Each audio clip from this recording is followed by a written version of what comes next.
যানজটের সর্বশেষ খবর জানতে কথা বলছি টাঙ্গাইলের স্টাফ করেসপন্ডেন্ট মোহাম্মদ হোসেনের সাথে।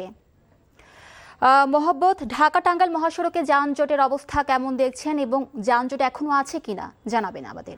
সবার সব প্রয়োজনে আপন হয়ে আছে ফ্যামিলি ফ্রিজ কঙ্কা। হ্যাপি থাকুন।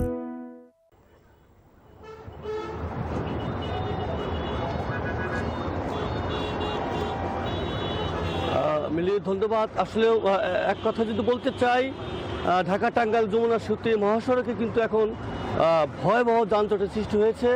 আমরা সকালে জানিয়েছিলাম যে এই মহাসড়কের যানজট যমুনা সেতু পূর্ব পাড় থেকে মির্জাপুর পর্যন্ত প্রায় 40 কিলোমিটার।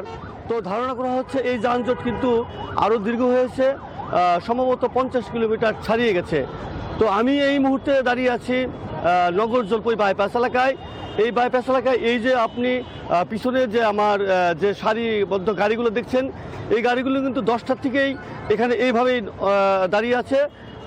এক হাত বা এক চুল পর্যন্ত কিন্তু তারা নড়তে পারেনি। সবার সব প্রয়োজনে আপন হয়ে আছে ফ্যামিলি ফ্রিজ কঙ্কা। হ্যাপি থাকুন। এই অবস্থায় কিন্তু দূরপাল্লার যাত্রীদের চরম দুর্ভোগে পড়তে হয়েছে, বিশেষ করে শিশু, বৃদ্ধ, নারী যারা আছেন। আর আরেকটা বিষয় যে যাত্রীবাহী বাসের পাশাপাশি যে সমস্ত যাত্রীরা খোলা ট্রাকে যাচ্ছেন, তাদের দুর্ভোগ কিন্তু আরও বেশি।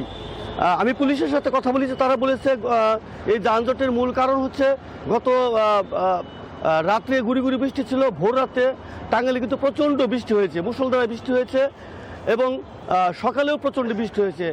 একই সাথে কিন্তু যমুনা সেতুর উপরে কিন্তু গাড়ি বিকল হয়েছে এবং সাথে রয়েছে অতিরিক্ত যানবাহনের চাপ। সব মিলিয়ে কিন্তু ঢাকা টাঙ্গাইল যমুনা সেতু মহাসড়কের বর্তমানে যানজট তীব্র আকার ধারণ করেছে।